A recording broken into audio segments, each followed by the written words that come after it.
Halo pemirsa, apa kabar Anda hari ini? Bincang spesial kembali hadir menemani Anda dengan beragam informasi menarik dan juga isu hangat yang tengah diperbincangkan oleh masyarakat.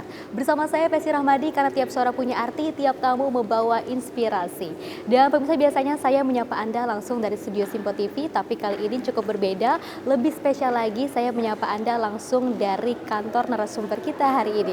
Kira-kira kita ada di mana sih? Tapi sebelum itu kita simak dulu tayangan berikut ini.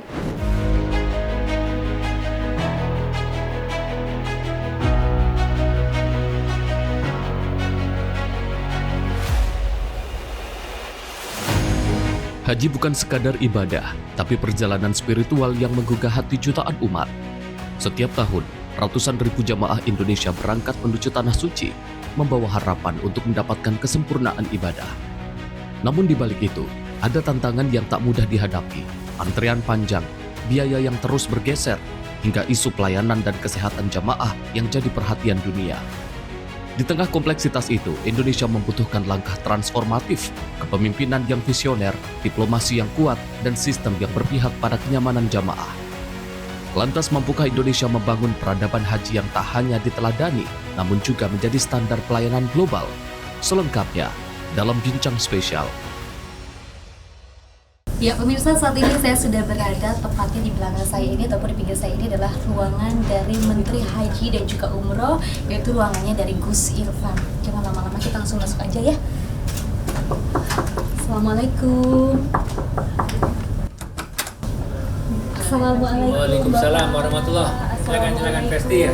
Ya. Apa kabar Gus Irfan? Baik. Luar biasa sekali Gus Irfan. Sebenarnya terima kasih banyak telah berkenan dan mengundang kami. Saya juga dari saya pribadi dan juga tim Simpo TV sangat terharu sekali bisa. Pemirsa, pengelolaan dana haji kini bukan soal teknis semata, melainkan juga menyangkut terkait dengan diplomasi, inovasi, dan juga citra bangsa. Lalu seperti apa sih kira-kira visi besar dari Kementerian Haji ini untuk bisa tampil sebagai institusi strategis bertaraf global? Kita langsung saja tanyakan kepada Gus Irfan. Halo Gus Irfan. Gus Irfan, kita langsung saja berdiskusi terkait dengan nanti ke depannya seperti apa sih, mau dibawa kemana sih terkait dengan Kementerian Haji ini sebagai Menteri pertama di kementerian yang baru ini. Bagaimana sih caranya Gus Irfan ke depannya akan membawa kementerian ini bisa lebih diakui oleh skala dunia ini? Baik Mbak Pesti, kita ini di Kementerian Haji ini sebetulnya tidak bercita-cita muluk seperti yang sama diakui internasional sekarang, enggak. Kita hanya menjalankan amanah Presiden untuk memberikan pelayanan terbaik kepada jamaah haji kita. Itu aja. Untuk menjalankan itu saja kita harus banyak hal yang harus kita kerjakan. Bagaimana kita menerjemahkan layanan terbaik itu sekaligus mewujudkan layanan terbaik itu. Sehingga tidak mudah, karena itu sejak kita dibentuk sebagai badan penyelenggara haji, apalagi setelah menjadi Kementerian Haji ini, kita selalu maraton terus. Tim kita menyiapkan haji tahun 2026 untuk bisa memenuhi harapan dan amanah dari Presiden itu. Oke, jadi tidak ada tujuan yang neko-neko seperti itu ya, Gus Irfan, tapi juga ada amanah dari Presiden Prabowo Subianto. Apa sih kira-kira yang pertama kali Pak Presiden katakan kepada, ataupun pesan apa yang disampaikan oleh Presiden kepada Gus Irfan? Tentu layanan kepada jamaah itu harus kita artikan, terjemahkan dengan aman, nyaman, dan murah. Aman, nyaman, dan murah. Aman, nyaman, murah. Aman terkait bahwa kita berharap jamaah haji kita berangkat dari tanah air sehat, di sana sehat, dan bisa kembali ke tanah air pun dengan kondisi sehat. Nyaman, mereka bisa melaksanakan semua ritual-ritual keagamaannya itu dengan nyaman. Dan murah tentu terkait dengan biaya dari itu. Jadi itu tiga hal yang diucapkan sangat ringan, gampang, tapi eksekusinya itu harus ekstra tenaga. Oke, jadi tujuan utama dari ini adalah terkait dengan pesan dari Presiden Prabowo Subianto untuk melakukan dengan ataupun melaksanakan kementerian ini dengan aman, nyaman, ataupun sehat dan juga murah seperti itu ya. Salah satu murah, mungkin ini salah satu harapan dari seluruh masyarakat Indonesia seperti itu ya. Lalu bagaimana sih Gus Ifran melihat peran Indonesia terkait dengan salah satu negara mungkin dengan jemaah yang terbesar di dunia dalam proyek ataupun dari segi diplomasinya seperti apa ke depannya dan bagaimana caranya agar bisa berkomunikasi dengan yang baik di Arab Saudi ini? Tentu Indonesia adalah negara terbesar dalam pengiriman jamaah haji.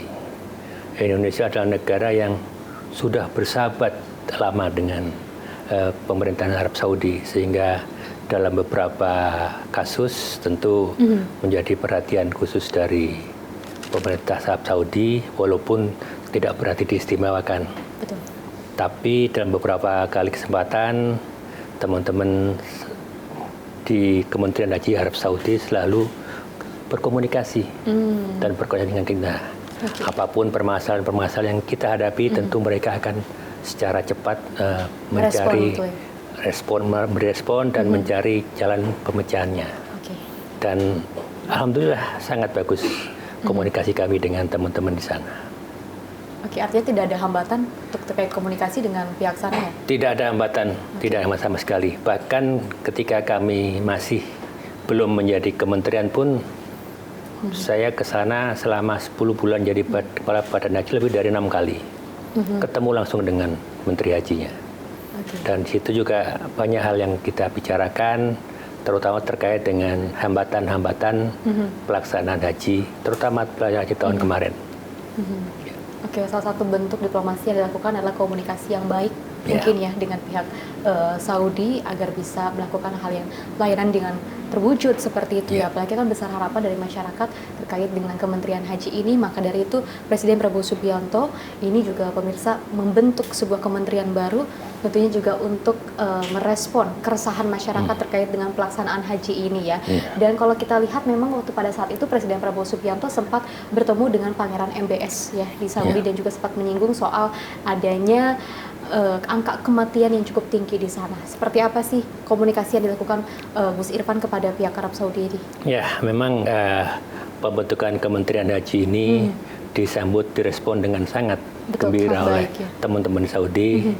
Di dunia sekarang ini hanya 2 Kementerian Haji ya, Indonesia dan di Saudi.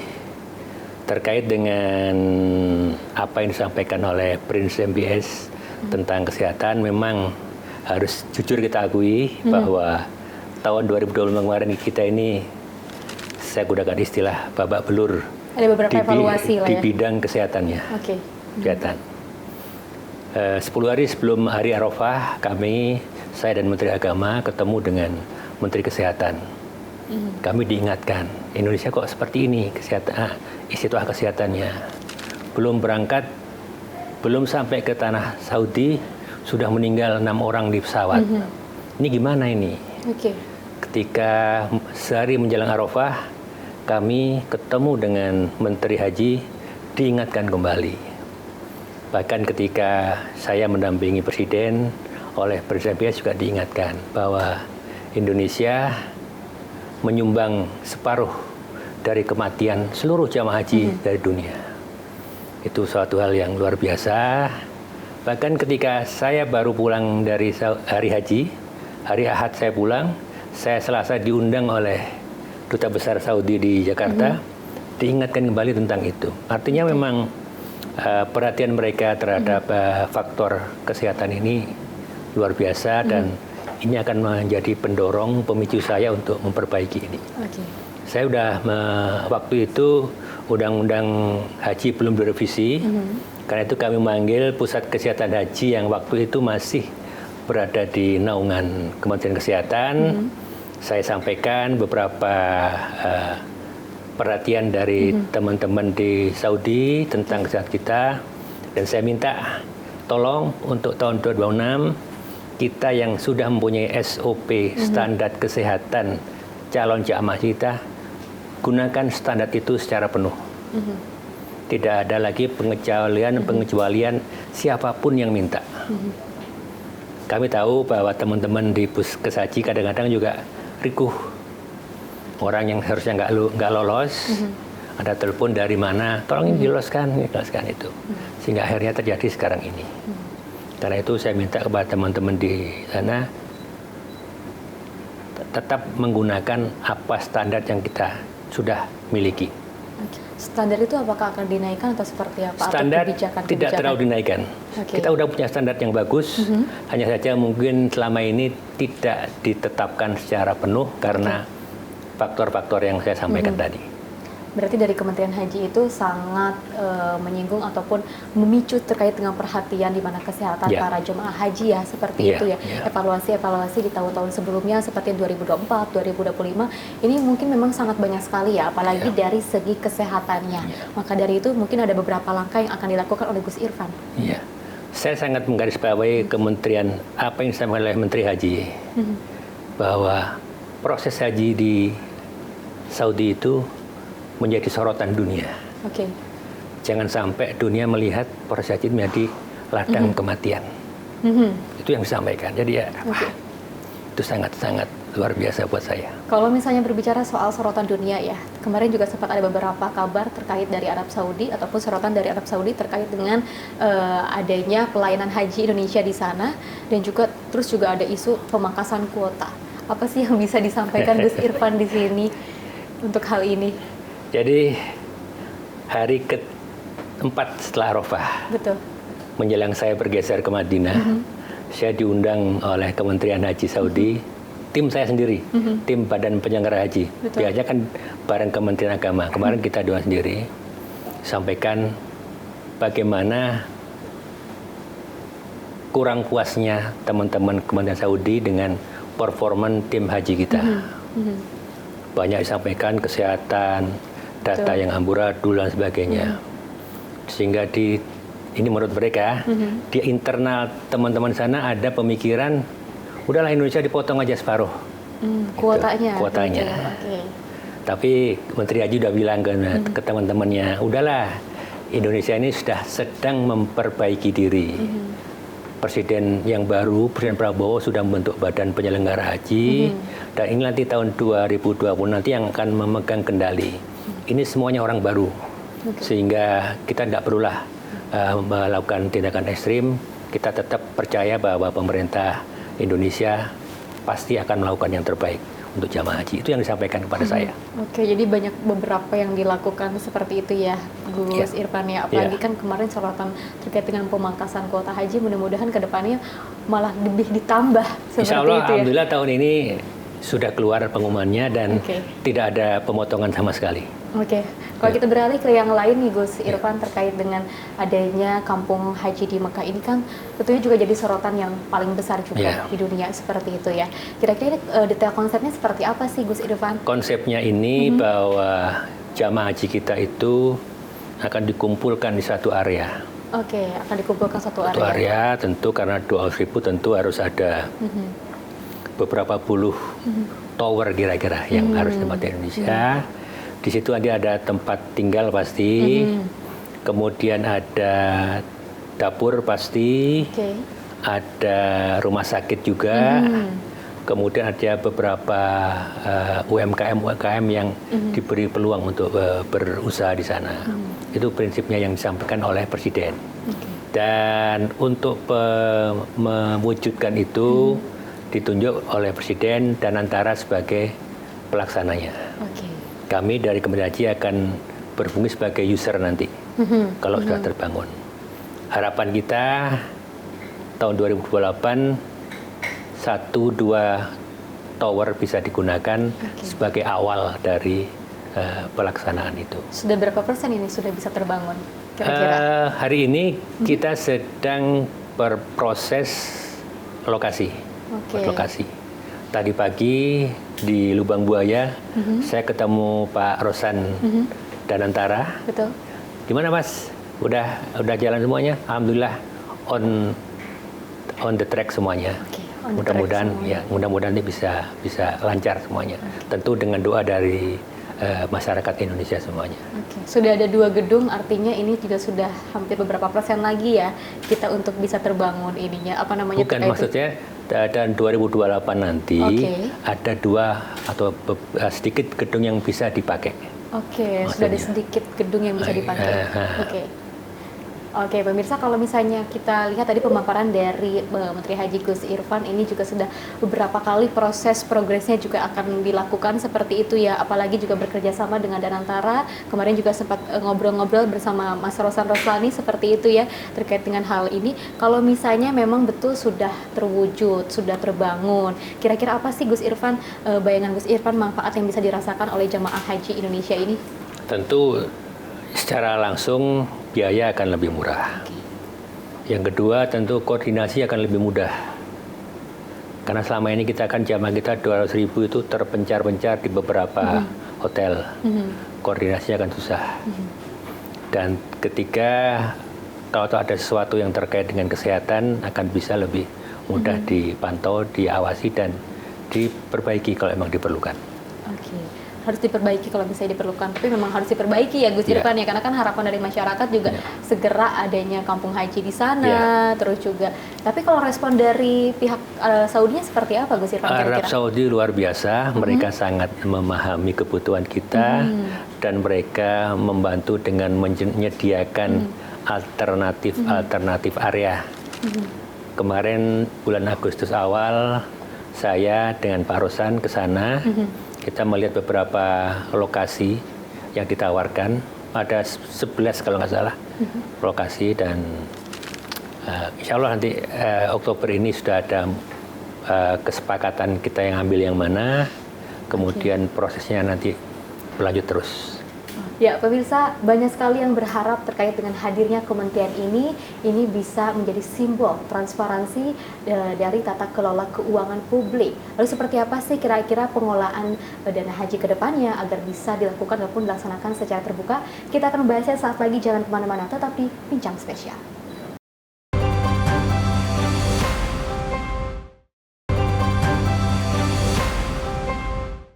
Kembali lagi di Bincang Spesial, tiap suara punya arti, tiap tamu membawa inspirasi. Pemirsa, dana haji merupakan amanah yang begitu besar karena juga menyentuh sisi spiritual dan juga strategis. Publik berharap pengelolaan dananya ini bisa dilakukan secara transparansi dan juga integritas. Kira-kira seperti apa sih Kementerian Haji ini bisa mewujudkan kepercayaan dari masyarakat? Kita langsung tanyakan saja kepada Gus Irfan. Gus Irfan, terima kasih masih bersama kami. Terima kasih.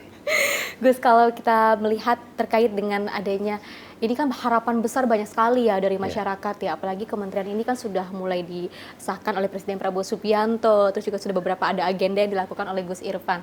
Apa sih yang bisa diwujudkan ataupun dibuktikan kepada masyarakat komitmen dari kementerian ini agar nantinya ini bisa dilakukan secara akuntabel?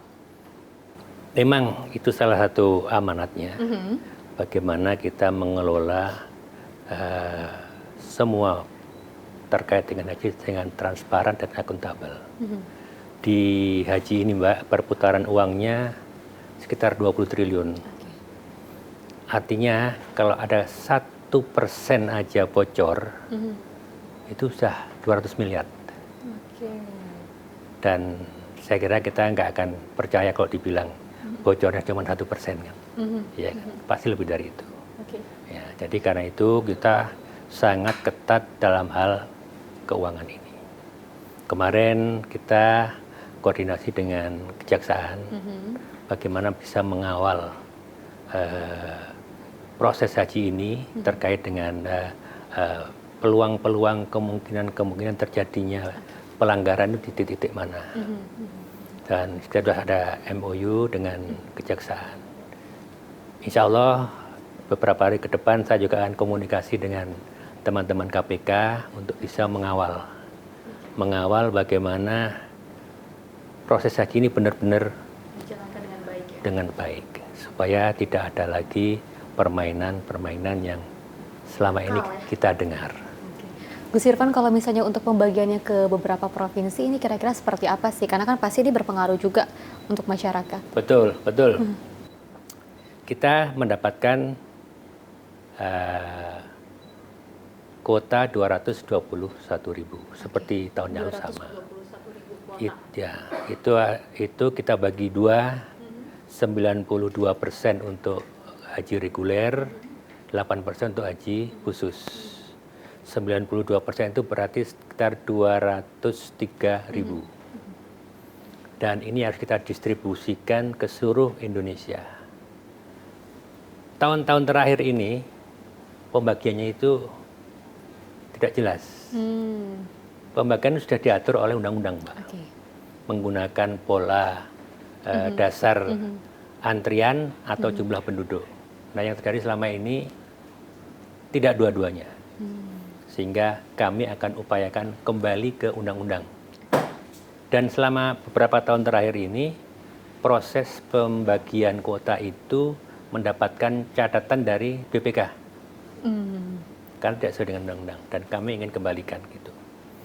Dengan kita kembali ke undang-undang dengan menggunakan dasar antrian, maka seluruh Indonesia mulai Aceh sampai Papua sama antriannya. 26,4 tahun rata. Kalau kemarin ada yang 20 tahun, ada yang 40 sekian tahun. Sekarang rata 24 tahun. Itu yang pertama. Dan itu pasti berakibat ada daerah yang selama ini kuotanya banyak. Karena kita atur kembali jadi berkurang. Dan juga ada yang daerah yang selama ini mendapatkan kuota tidak terlalu banyak akan bertambah. Dan ini pasti akan berisiko menjadi kembali lagi tidak populer, Mbak. Jadi udah 2 titik yang buat kami tidak populer. Dan karena ini kita menjalankan undang-undang, ya kami siap-siap saja. Itu terkait dengan penungguan ataupun tunggu dari dipanggilnya haji, itu ini akan diratakan seperti itu? Diratakan. Tidak akan harus menunggu 20 tahun ataupun 40 tahun seperti itu? Jadi, semuanya pasti menunggu, tapi menunggunya sama. Oh, menunggunya sama. Berarti ini akan ada roadmap percepatan di sini ya, Gus Irfan ya? Bukan percepatan, kita kembalikan dasar pembagian kuota ke undang-undang. Sehingga sama semuanya, dan efek yang kita harapkan juga ada keadilan.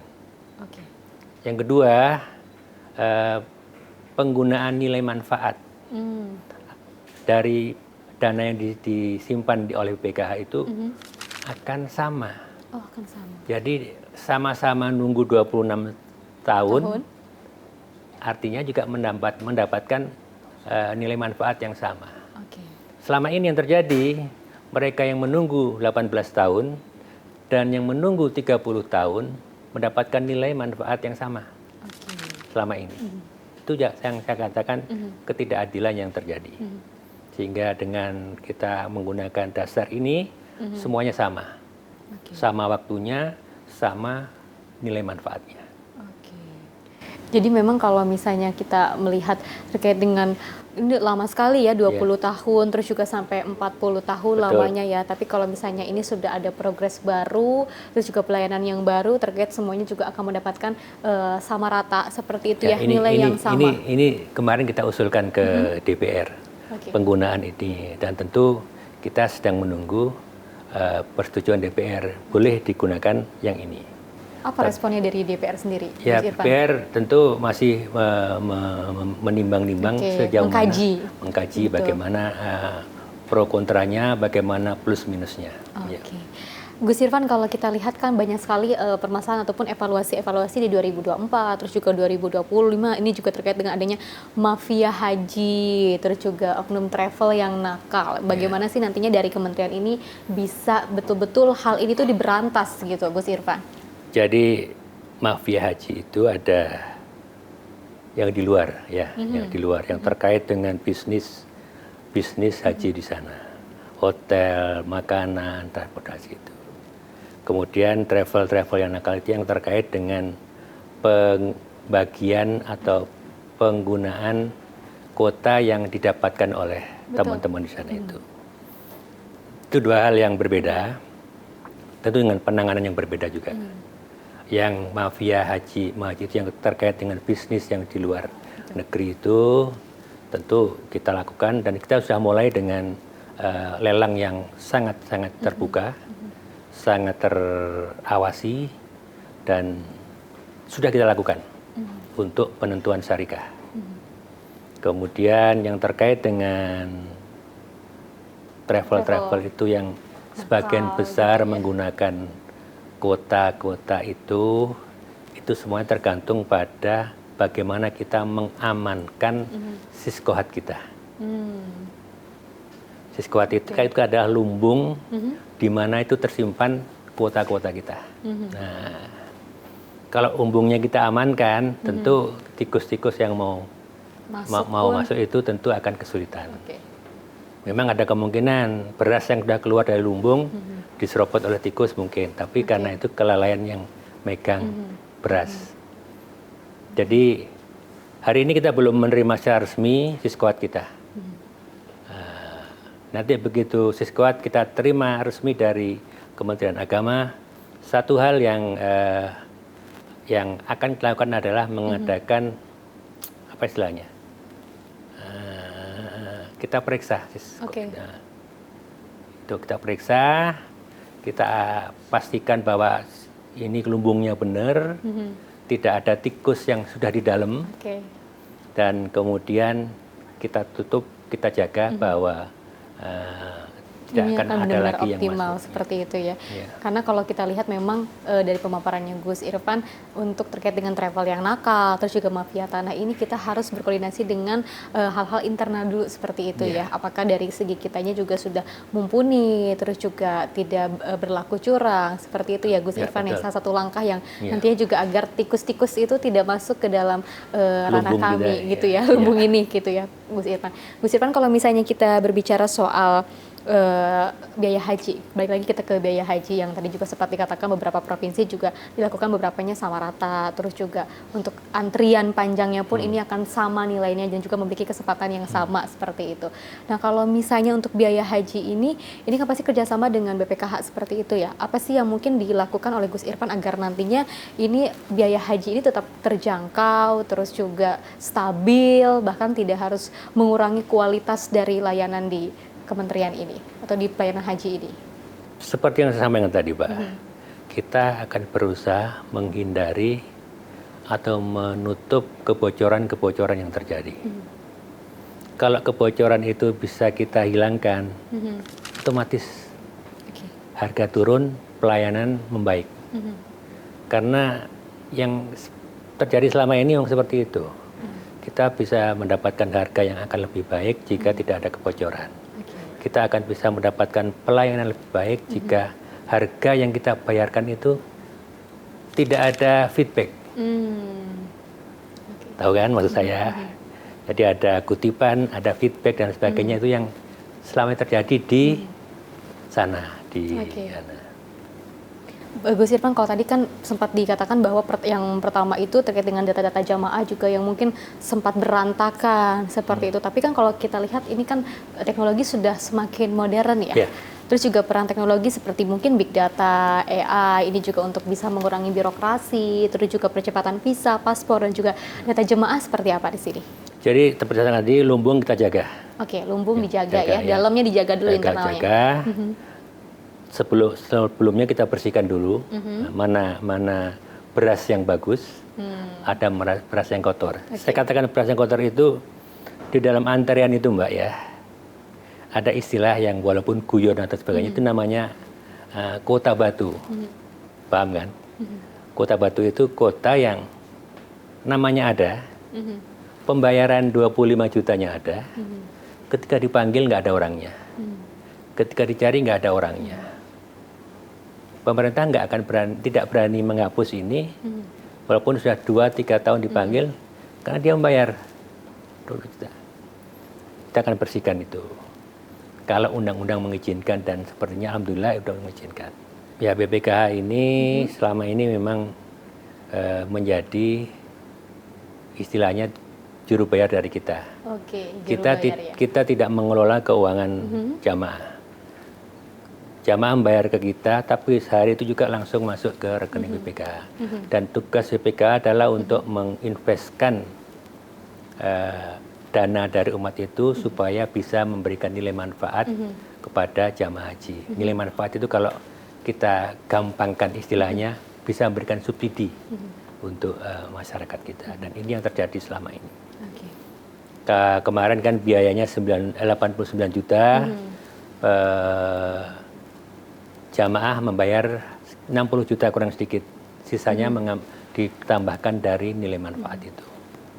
Itu yang terjadi. Gus Irfan tadi juga sempat dikatakan kan bahwa di segmen sebelumnya ini sebelum berangkat haji ada beberapa jemaah yang sudah meninggal dunia di pesawat seperti itu ya Gus Irfan ya. Bahkan kalau misalnya lihat di tahun ini ada 1.167 jemaah haji ini sudah terkena penyakit ispa di 2025 ini gitu ya Gus Irfan.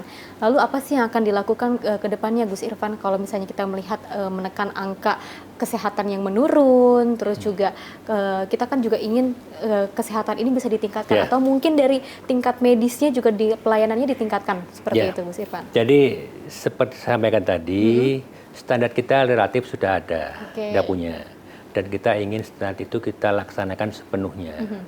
Jamaah haji kita, calon jamaah haji kita, sebelum dia melunasi biaya hajinya, akan diperiksa kesehatannya dulu.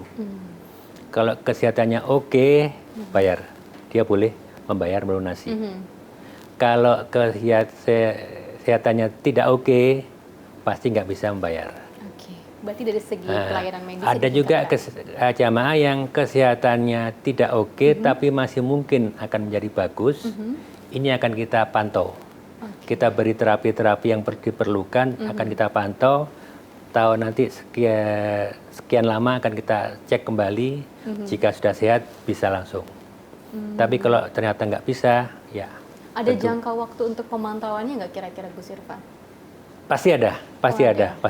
Cuma saya nggak tahu ini kan ini domainnya tim mungkin kesehatan. Mungkin dilihat dari tingkat penyakitnya itu. Kesehatan masing-masing. Kemarin itu Mbak ya, ada hotel khusus untuk menampung para lansia.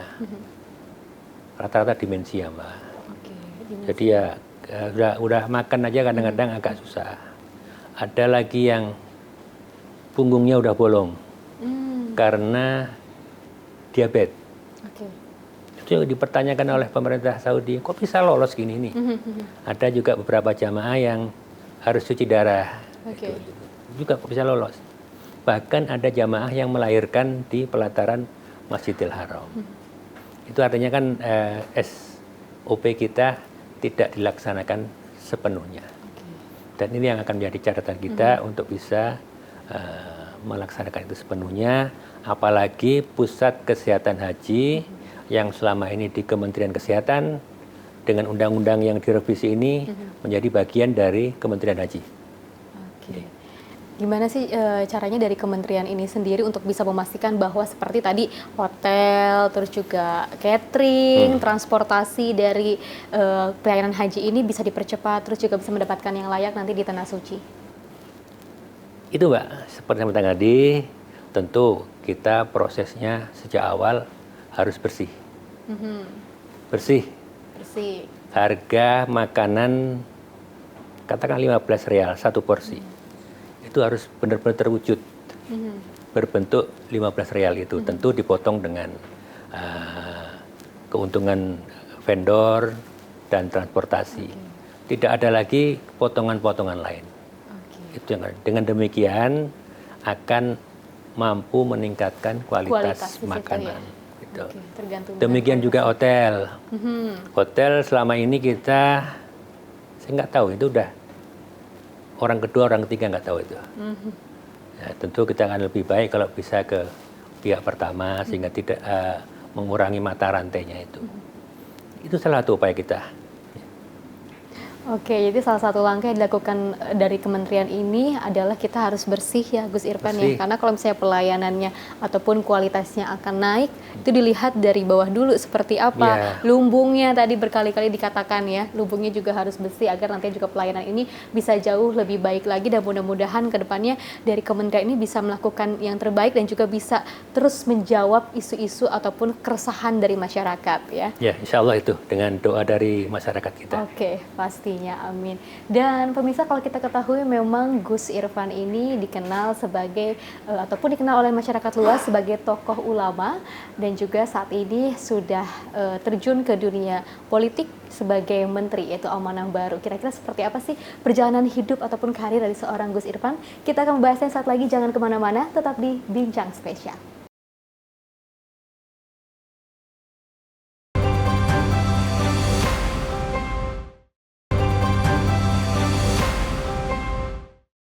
Kembali lagi di Bincang Spesial, tiap suara punya arti, tiap tamu membawa inspirasi. Pemirsa, tadi kita sudah membahas bersama dengan Gus Irfan terkait dengan seperti apa sih dari kementerian ini ataupun visi-visi besarnya untuk mewujudkan pelayanan haji jauh lebih baik lagi, lebih optimal lagi, dan juga lebih menjunjung tinggi kepercayaan dari masyarakat Indonesia. Tapi saya akan mengajak pemirsa di rumah untuk mengenal sisi lain dari seorang Gus Irfan.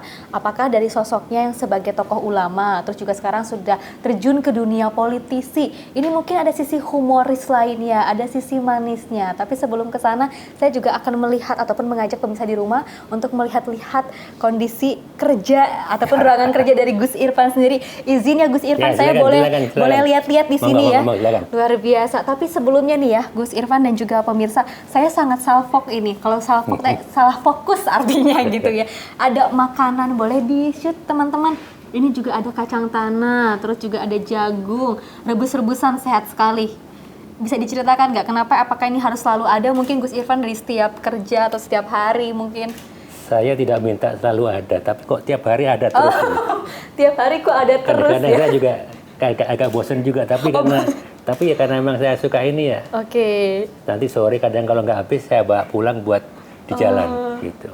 Oke, mungkin Gus Irfan orangnya nggak enakan kali ya. Jadi kalau misalnya mau ganti menu, jadi nggak bisa bilang ya. Tapi mungkin dari sini tim-timnya bisa melihat ini bapaknya agak bosen. Tapi ini salah satu makanan favorit dari Gus Irfan seperti itu ya Gus ya.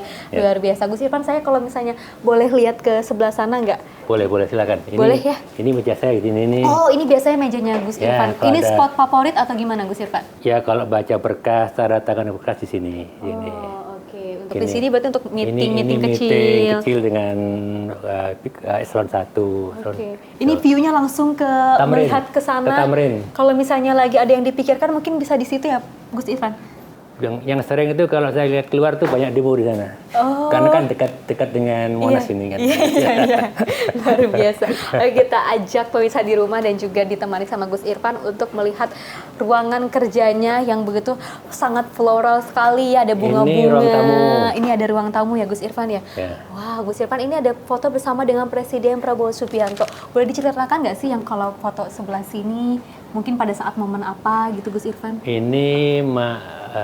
Ini kalau nggak salah ini di Kertanegara. Oh, ini di Kertanegara ya. Ini sebelum beliau jadi presiden, beliau kan sering konsolidasi, kemudian komunikasi dengan pengurus-pengurus, dan di sini tahun berapa yang lupa saya ini. Saya jelas sebelum presiden. Oke, ini juga ada foto dari bersama Presiden Prabowo Subianto sedang berdoa. Ini pastinya, beliau lagi ziarah di Tebuireng. Oh, lagi ziarah di Tebuireng. Di depannya itu adalah makam dari Hasyim Asy'ari. Beliau berdoa, saya mendampingi. Ini juga sebelum beliau jadi presiden.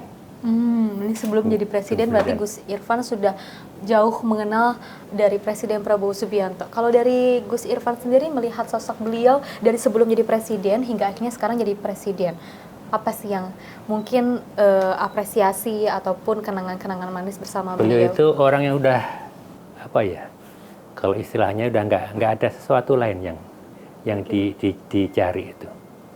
Dalam beberapa kesempatan beliau mengatakan, ketika saya sudah memberikan yang terbaik untuk rakyat dan saya dipanggil Tuhan, saya akan pergi dengan tersenyum.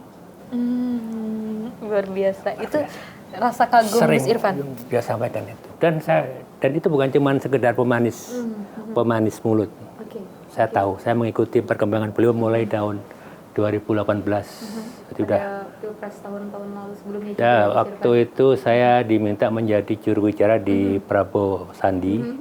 Kemudian berlanjut sampai sekarang. Bahkan ketika saya ini kan basic dari pesantren, tidak terlalu politisi lah ya. Kalau politisi kan biasanya pengen jadi DPR segala macam.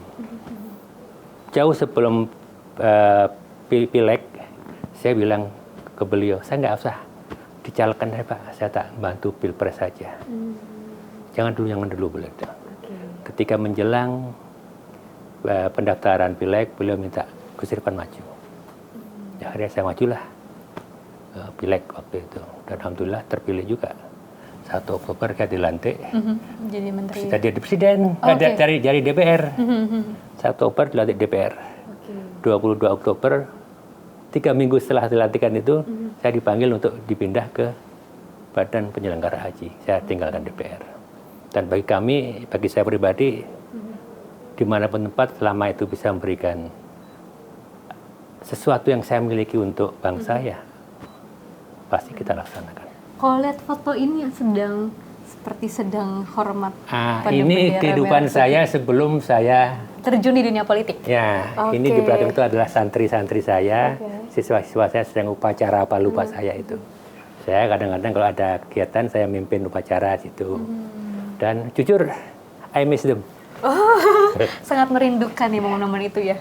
Lebih mungkin kalau misalnya dari perbedaan Gus Irfan lebih mungkin kalau semua pekerjaan kita kan melakukan dengan hati seperti itu ya. Ada nggak sih kesamaan ketika sedang membina para santri dengan ataupun memimpin di kementerian ataupun di lembaga besar ini? Ya. Tentu beda. Tapi pada prinsipnya persamaannya kita memberikan apa yang kita miliki kepada mereka yang memerlukan. Mereka memerlukan bimbingan dari saya berikan apa yang miliki. Saya 30 tahun, Mbak, lebih membina santri. Dan di kementerian juga saya memberikan apa yang bisa saya mampu untuk diberikan kepada jamaah haji. Sama prinsipnya. Dan perbedaannya hanya perbedaan tempat dan perbedaan kepada siapa, itu aja. Gus Irfan kan kalau misalnya kita kenal memang sebagai tokoh ulama, terus juga bagian dari keluarga besar Tebu Ireng seperti itu ya, dan salah satu cucu dari Kiai Haji Hashim Asy'ari. Kira-kira apa sih nilai kehidupan yang hingga saat ini masih dipegang, terus juga untuk membentuk suatu karakter Gus Irfan dalam memimpin? Mbak, kalau main ke pesantren Tebu Ireng, di sana itu komplek lokasi itu tidak ada keluarga yang tinggal di dalam komplek. Yang ada hanya rumah pengasuh. Berbeda dengan pesantren lain, keluarganya bercampur dalam itu. Itu sebenarnya ada filosofinya, bahwa pesantren itu adalah milik umat, bukan milik keluarga. Jadi kita melakukan sesuatu untuk umat, untuk santri. Demikian juga di sini itu yang membuat saya bahwa saya di sini ini diberi tugas untuk melakukan sesuatu untuk keluarga berarti bukan untuk keluarga. Tapi kan di pesantren kan jadi sebagai keluarga, di sini berarti sebagai keluarga seperti itu ya. Tapi kita melakukan sesuatu untuk memberikan apa yang kita mampu untuk masyarakat. Benar, saya tadi berasal dari keluarga NU. Betul. Saya dari Partai Gerindra. Dalam waktu bersamaan saya menjadi pejabat di Kementerian Haji ini. Dan apapun keputusan saya tentu sebagai pejabat ini, saya tidak melihat apakah Gerindra, apakah ini NU. Konsentrasi saya, perhatian saya adalah memberikan kebijakan yang terkait dengan masyarakat. Bukan NU-nya, bukan Gerindranya. Dan itu yang kita sepakati dengan wakil menteri saya itu kan dari Gerindra dan dari Muhammadiyah, sama. Semua keputusannya itu terkait dengan masyarakat, tidak terkait dengan khusus untuk keuntungan Gerindra, khusus untuk keuntungan Muhammadiyah, enggak. Semua untuk keuntungan kemaslahatan masyarakat. Betul, tidak ada keuntungan untuk pribadi, tidak ada keuntungan untuk partai, seperti itu ya, ataupun untuk pihak lainnya, tapi juga ini terus mengedepankan bagaimana kepentingan masyarakat dan juga keinginan dari masyarakat ini bisa segera terwujud. Gus Irfan, kalau misalnya kita agak sedikit bergeser mungkin Gus Irfan. Bangga. Ya. Kalau kita lihat kan Gus Irfan ini kan dari tokoh ulama sudah sangat lama seperti itu ya, terus juga menjadi seorang politisi sekarang, dan orang melihatnya Gus Irfan ini sangat luar biasa sekali, sudah punya kursi di kementerian seperti itu. Tapi orang tuh belum tahu seperti apa sih kisah perjalanan hidup dari muda, terus jadi pengasuh pondok pesantren, terus sekarang juga menjadi ada kursi di kementerian. Seperti apa sih perjalanan dan juga lika-liku? Kursi kementerian itu bukan sesuatu yang dibanggakan, Pak. Betul. Tapi lebih amanah ya? Amanah. Dan amanah itu pasti berat. Betul. Saya ini tentu punya keyakinan bahwa amanah itu dituntut di dunia, dituntut di akhirat. Di akhirat itu. Dan berat. Jadi Kalau boleh milih, saya akan lebih milih yang tidak berat tuntutannya. Tapi karena saya sudah dipercaya untuk melanjutkan itu, saya akan tunjukkan bahwa kami juga bisa. Itu yang saya tentunya itu. Apa sih yang dirasakan pertama kali oleh Gus Irfan yang mungkin awalnya tempat kerjanya itu dipenuhi dengan santri-santri, terus juga banyak orang seperti itu, tapi sekarang juga memiliki ruangan sendiri yang begitu luas. Ini menurut saya luas sekali ya Gus Irfan ya, luas, bangunannya juga sangat bagus. Apa sih yang dirasakan oleh Gus Irfan sendiri? Apakah di sini merasa kayak, saya kesepian ya gitu? Jujur saya sampaikan ke teman-teman, saya taruh sini, saya malah tempat ini terlalu fancy buat saya. Oh fancy, terlalu fancy. Saya tidak biasa berada di tempat-tempat yang seperti ini. Tapi karena udah tuntutan pekerjaan harus saya lakukan, tetap saya lakukan. Mau tidak mau harus dikerjakan seperti itu ya. Namanya juga kan kita butuh sebuah kehangatan seperti itu ya. Tapi saya lihat juga tadi bersama tim-timnya juga Gus Irfan salah satu sosok yang sangat dekat juga dengan mereka ya. Ya, saya anggap sebagai pesantren juga lah, pesantren kecil di sini ini mereka. Kira-kira mereka ada pelajaran-pelajaran terkait dengan itu nggak sih, Gus Irfan? Saya itu tidak terlalu suka memberi pelajaran. Saya hanya suka memberi contoh. Nah, itu lebih baik. Dan itu yang dilakukan oleh orang tua saya. Orang tua saya tidak banyak menuntut pada saya, tapi justru mereka menunjukkan sesuatu yang secara diam-diam saya pelajari. Oh, pengennya mereka seperti itu. Gus Irfan, mungkin kita akan sedikit bergeser lagi ke sana ya. Saya juga masih. Gus Irfan, kita semua orang kan pasti punya yang namanya role model gitu ya. Terus juga sosok yang menginspirasi. Kira-kira siapa sih sosok yang masih menginspirasi Gus Irfan hingga saat ini ketika Gus Irfan merasa lagi jatuh, tapi ada sosok ini yang selalu menemani dan menjadi seorang penyemangat? Kita itu punya kebiasaan, Mbak, saya pribadi itu.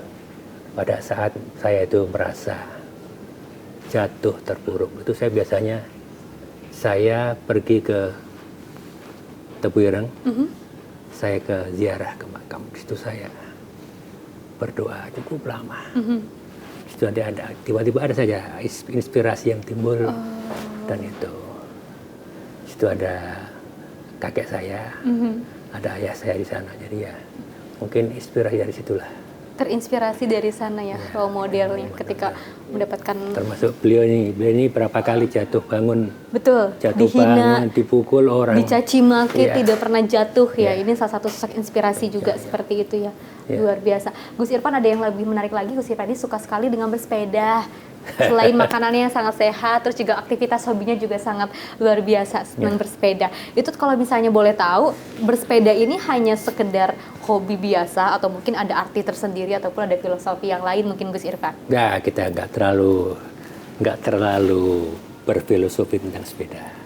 Saya hanya senang sepeda karena bisa, terutama waktu saya di rumah dulu ya, saya bisa berkeliling-keliling kampung, desa sepeda, ketemu banyak orang, menyapa banyak orang, sekaligus sehat. Dan di sini saya teruskan di Jakarta, tapi agaknya agak sulit karena waktunya juga terbatas.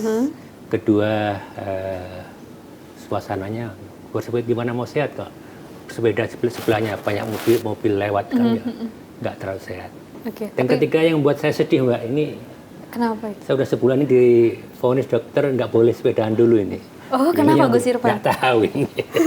Jadi ya. Mungkin karena padatnya aktivitas mungkin ya Gus Irfan. Jadi sementara saya jalan di dekat rumah dinas saya ada taman menteng itu. Saya sering lari di sana, jalan sehat aja seperti itu ya. Luar biasa sekali pemirsa, senang sekali olahraga, makanan yang sehat. Gus Irfan, sekarang kita ada games buat Gus Irfan, tapi saya duduk juga ya Gus Irfan ya. Kita geser dulu. Kalau game ada hadiahnya biasanya, Mbak. Apa hadiahnya, Mbak? Apa? Kalau game ada hadiahnya kan? Hadiah umroh kali ya. Umroh gratis. Amin ya Allah gitu kan ya Gus Irfan. Kita ada games cepat, jawab cepat. Jadi nanti ada beberapa pertanyaan, ini hanya 5 saja. Nanti ketika saya berikan pertanyaan, Gus Irfan bisa jawab dengan cepat. Oke, sudah siap Gus Irfan? Secepat berapa itu, Mbak? Sudah siap ya? Oke, kita mulai ya Gus Irfan ya. Kalau sedang sendiri, orang lain itu nggak tahu kalau saya sering tidur. Tidur. Itu waktu yang memang harus dilakukan ya. Curi-curi waktu untuk tidur karena aktivitasnya juga banyak, terus juga kegiatan yang sangat bikin kita capek ya Gus Irfan ya. Oke, yang kedua, orang mengenal saya sebagai tokoh pesantren, tapi gak banyak yang tahu kalau saya juga suka main saksofon. Main saksofon, luar biasa sekali. Itu emang selalu dilakukan atau gimana Gus Irfan? Tapi nggak ada sih yang lihat saksofon di sini. Sudah ya? lama nggak sempat main ya, tapi di rumah saya pasti ada, di rumah saya. Jadi kalau misalnya ada waktu luang, terus juga main saksofon ya. Tuh kan ada sisi lain ternyata pemirsa di balik sosok tokoh ulama. Kita kan melihat kalau misalkan tokoh ulama itu berwibawa, terus juga tegas sekali. Tapi ada sisi-sisi yang manis yang mungkin kita juga belum tahu. Ternyata Gus Irfan ini senang sekali bermain alat musik saksofon. Orang lain nggak tahu kalau saya punya ketakutan terbesar pada Ular. Ular. Oh, takut ular ya? Kayaknya semua orang juga takut sama hewan reptil. Terakhir Gus Irfan. Orang lain nggak tahu kalau saya masih menyimpan kenangan manis tentang, bukan mantan berarti ya Gus? Kalau mantan nggak boleh ya? Nggak boleh dong. Tentang ibu saya pasti. Oke, saya jadi sedih kalau misalnya mengenang tentang sosok ibu ya, luar biasa ya. Ini juga merupakan sosok yang menjadi role model bagi anak-anaknya. Gus Irfan sekarang ada di sini juga berkat dari bantuan orang tua dari Gus Irfan sendiri. Luar biasa sekali Gus Irfan, terima kasih banyak. Aduh. Berkaca. Kita juga sangat berkaca-kaca sebetulnya Gus Irfan kalau misalnya kita berbicara soal ibu, pasti banyak kenangan, banyak harapan-harapan, dan alhamdulillah gitu ya Gus Irfan bisa mewujudkan keinginan orang tua, apalagi ibu melihat anaknya sukses, melihat anaknya juga sudah berada di titik yang bisa bermanfaat untuk orang lain. Maka dari itu dari Gus Irfan sendiri tidak pernah lelah untuk terus memperjuangkan hak-hak dari jemaah haji. Seperti itu ya Gus Irfan ya. Terima kasih.